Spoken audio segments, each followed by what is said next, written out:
তুমি দেখতে পাচ্ছ তোকে করে দেখা যাচ্ছে।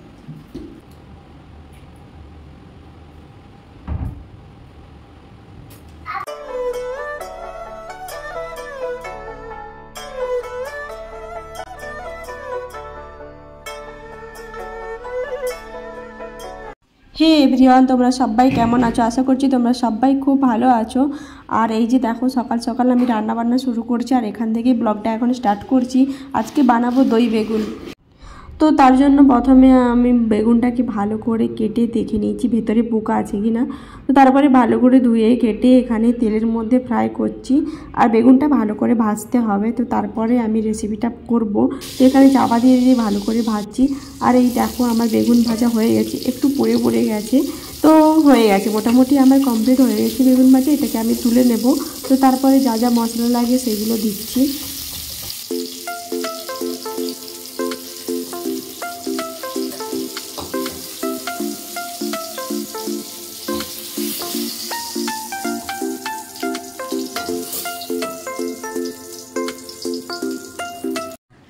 তো এখানে দেখতেই পাচ্ছ বাকি তেলটা যে ছিল, তো ওর মধ্যে আমি জিরা দিয়ে দিয়েছি আর পেঁয়াজ কুচি দিয়ে দিয়েছি, যা যা মশলা লাগে আদা রসুন বাটা টমেটো, তো এগুলো দিয়ে আর গুঁড়ো মশলাগুলো দিয়ে কষিয়ে নেব। তো তারপরে এখানে মেনলি দই বেগুনের জন্য দইটা তোমাকে ইউজ করতে হবে। আর ভালো দই নিয়ে আসতে হবে, তার ভালো দইটাকে ফেটিয়ে তারপর ওপরে মানে মশলার ওপরে দিয়ে ভালো করে কষিয়ে নেওয়ার পরে বেগুনটা ভাজা বেগুন যেটা রেখেছিলাম তো ওটা দিয়ে দিলেই এখানে তৈরি হয়ে যাবে তোমাদের দই বেগুন। তো সিম্পল একটা রেসিপি, বেশি ঝুট ঝামেলা নেই। তো দইটা তোমাদেরকে নিয়ে আসতে হবে, আর তো বাকি সব বাড়িতে পেয়েই যাবে। আর দইটাও দোকানে পেয়ে যাবে সচরাচর, আর অনেকে বাড়িতেও বানাতে পারো। তো এইরকমভাবেই তৈরি করে নেবে। আর সত্যি খেতে খুব টেস্টি, একটু টকটক লাগে। এই গরমের জন্য তো আমার খুবই ভালো লেগেছে এই রেসিপিটা, তো গরমের জন্য একদম পারফেক্ট। তো তোমরাও বানিয়ে খেতে পারো বাড়িতে। তো সত্যি কথা বলতে ছোটোবেলা থেকে সেরকম কিছুই রান্না বান্না শিখিনি, কারণ বাড়িতে আন্টি থাকতো, মা জেঠিমারা থাকতো, তো তার জন্য ওরাই রান্না করতো। আর আমার সেরকমভাবে রান্না করা হয়ে ওঠেনি। তো যাই কিছু রান্না শেখা আমার বিয়ের পরে। তো তার বিয়ের পরে বিভিন্ন ধরনের রান্না আমি বানাতাম, বানিয়ে খাওয়াতাম আমার হাজব্যান্ডকে। আর ও মানে খেত, ভালোবাসতো খেতে এমনিতেও। তো যখন মেসে থাকতাম তখন মাঝে মাঝে রান্না করতাম। তো সেরকম কিছু রান্না করতাম না, এই টুকিটাকি যা হয়, যেসব মেয়েরা পড়াশোনা করো, হোস্টেলে থাকো, মেসে থাকো, তো তারা জানো যে কেমন রান্না বান্না করো, আলু ভাজা ভাত, ডিম ভাজা ভাত, ডাল, এইরকমই। তো এরকমভাবেই খাওয়া। তো এখানে আমি কারি বানিয়েছিলাম অনেক দিন পরে। তো এই রেসিপিটা আমি ওখান থেকেই আমি শিখেছি, কারণ বাড়িতে আমাদের এদিকে কোনোদিন কেউ বানায়নি আর খাইও নি আমি কোনোদিন। তো ওখানে আমি দেখেছিলাম ওদেরকে বানাতে, আর তারপরে টেস্ট করলাম যে খেতে খুব সুন্দর হয়। তো আমার সেই জন্য ওটা আমার ফেভারিট হয়ে গেছে, ওটাও আমার ভালো লাগে। তো সেই জন্য আমি অনেক দিন পরে এখানে বানিয়েছি, কারণ বোন খেতে চায় না, আর বুগু আর আমি কতটা খাবো, তো সেই জন্য বানিয়েছিলাম। বেশি করে বানাইনি, কম করেই বানিয়েছিলাম। আর এখানে দেখতে পাচ্ছি জামা কাপড়গুলো সব মিলছি। তোমাদের দাদাভাই এসেছিলো দুদিনের জন্য, 50টা জামা বের করে নিয়েছে। তো তারপরে পরেছে কি পরেনি বুঝতেও পারিনি। তো বোন এগুলো কেচে দিয়েছিল, তো সেগুলোই আমি মিলে দিচ্ছি, কারণ রোদ বেরিয়েছে। আর এখন যা গরম পড়েছে, একটু মানে মিলে দিলেই শুকনো হয়ে যাচ্ছে সব কিছু। তো তারপরে এখানে বুগু আমার সাথে এসেছে। তো যে তেলটা আমি ইউজ করি মাথায় ব্যবহার করার জন্য, সেটা শেষ হয়ে গেছে, অনেক দিন হলো প্রায়, তো বানানো হয়ে ওঠেনি। তো আমি সেটা বানাবো ভাবছি। আর এখানে দেখতে পাচ্ছি এখানে কারি পাতার গাছ রয়েছে, আর ওই বড়টা ওটা নিম পাতার গাছ।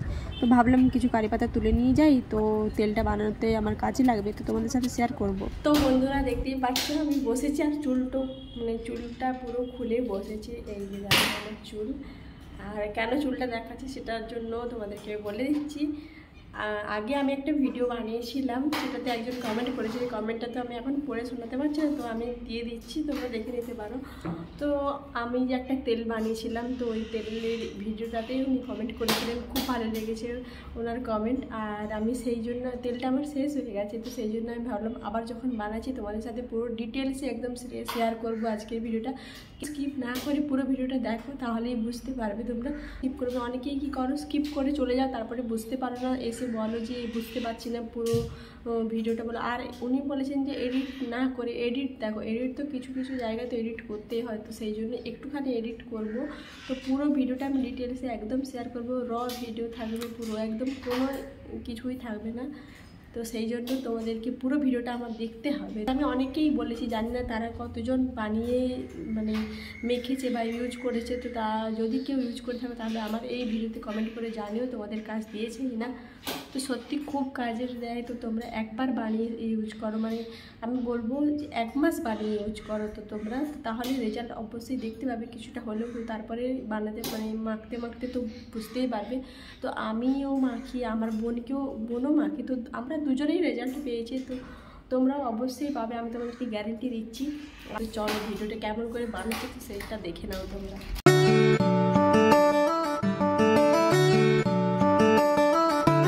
তো আমি যে তিলটা বানাবো বলেছিলাম, তো তার জন্য এখানে পেঁয়াজ কুচিয়ে নিয়েছি, আর কারি পাতাগুলো নিয়ে এসেছিলাম ওগুলো নিয়েছি, কালো জিরে, মেথি, আর তার সাথে কিছু রসুন ছিল কুচিয়ে নিয়েছি, 5-6টা রসুনকে কুচিয়ে নিয়েছি। তো এখানে তেলের মধ্যে মানে কড়াইয়ের মধ্যে তেল দিয়ে দিচ্ছি, আমি নারকেল তেল ব্যবহার করছি, তো তোমরা চাইলে যে কোনো তেল ব্যবহার করতে পারো। তো নারকেল তেলটাই আমি সবসময় ব্যবহার করি, তো সেই জন্য নারকেল তেলই ব্যবহার করছি। তো তারপরে আমি যে পেঁয়াজগুলো কুচিয়ে রেখেছিলাম ওগুলো দিয়ে দিচ্ছি, তো তার সাথে আমি রসুন কুচি, আর দেখো এই পেঁয়াজ কুচি দিয়ে দিচ্ছি। তারপরে এই ফেনা হয়ে গেছে, তো তোমরা ভয় পাবে না, এরকম ফেনা হয়ে থাকবে যতক্ষণ পর্যন্ত তোমার তেলটা পারফেক্ট না হচ্ছে, ততক্ষণ পর্যন্ত কিন্তু এরকম ফেনা থাকবে। তোমরা একদম ভয় পাবে না যে কেন ফেনা হয়ে আছে। তো এরকম এবারে আমি দেখো রসুন কুচিগুলো দিয়ে দিয়েছি, তো এক এক করে দিচ্ছি আর নাড়তে থাকছি। তো তারপরে এই যে কারি পাতাগুলো নিয়ে এসেছিলাম তো ওগুলোও দিয়ে দিয়েছি। তো এগুলো দেওয়ার পরে আবার নাড়ছি, আমি নাড়ার পরে ভালো করে নেড়ে নিয়েছি, কারণ এখানে দেখতেই পাচ্ছ হালকা হালকা তোমরা ভাবে আঁচে তোমরা এটা তৈরি করবে, বেশি মানে আঁচ দিলে এটা জ্বলে যেতে পারে একদম তাড়াহুড়ো করে। তো তারপরে এখানে এই মেথি আর কালো জিরেটাও দিয়ে দিয়েছি আগে করে, এবং ভালোভাবে নাড়তে থাকবে। আর এই ফেনাটা থাকবে, তো তোমরা তার ভয় পাবার কোনো দরকার নেই। তো এরকমভাবে নাড়বে, মানে চালাতে থাকবে সবসময় এরকম করে।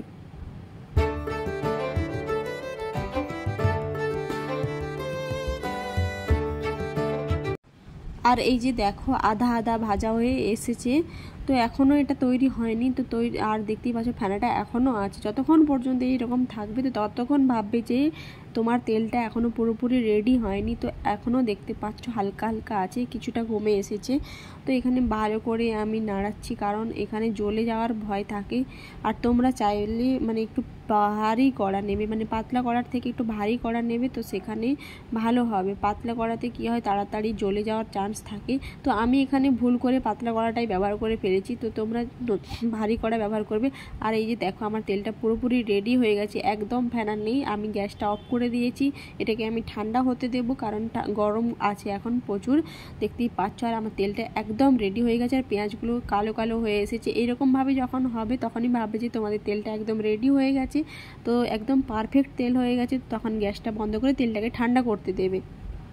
তো তেল ঠান্ডা হয়ে গেছে, আমি এইরকম কাঁচের একটা বোল নিয়ে নিয়েছি, তো তোমরাও এরকম কাঁচের একটা জিনিস নিয়ে নেবে, তাহলে তেলটা বেশি দিন থাকবে।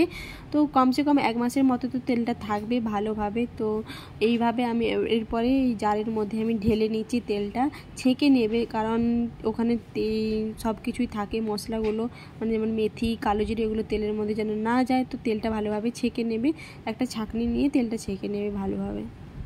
তো আমি কিন্তু তোমাদেরকে ডিটেলসে একদম সব বলে দিচ্ছি, তো তোমরা পরে আবার বললেও না যে এখানটা বুঝতে পারছি না ওখানটা বুঝতে পারছি। ভিডিওটা পুরো দেখলে তোমরা অবশ্যই বুঝতে পারবে। তো আমার তেল যেহেতু রেডি হয়ে গেছে, তো আমি কালকে শ্যাম্পু করব, তো তার আগের দিন রাতের বেলা আমি এরকম তেল মেখে তারপরে ঘুমিয়ে যাই। তো বোনকে বলছিলাম আজকে যে তেলটা মাখিয়ে দিতে, তো ও এখানে তেলটা ভালো করে এরকম শীতে কেটে কেটে তোমরাও তেল মাখবে, মাসাজ করবে ভালো করে মাথার মধ্যে, তারপরে চুলে চিরুনি দিয়ে ভালো করে চুলটা বেঁধে নেবে। আর যেরকম খুশি তোমরা বাঁধতে পারো, কোনো স্টাইল নেই, হেয়ার স্টাইল বা কোনো কিছু ভাবে যে বেঁধে ঘুমাতে হবে তার কোনো মানে নেই। চুলটা বেঁধে মানে বাঁধা থাকলে তো একটু ভালো হয়, ঠিক আছে।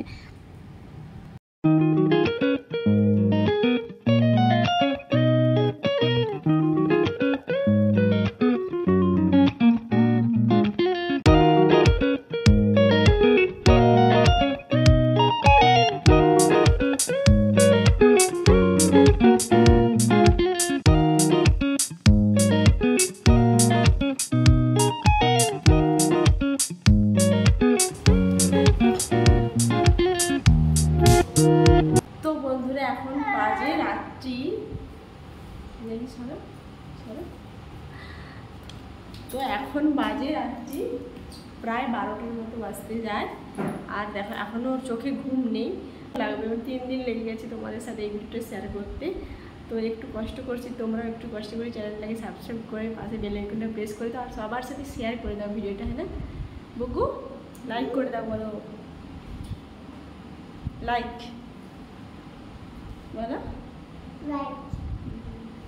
তো এখন ঘুমোতে যাই, অনেক রাত্রি হয়ে গেছে, একেও ঘুম করাতে হবে আমাকে। Tata, bye bye.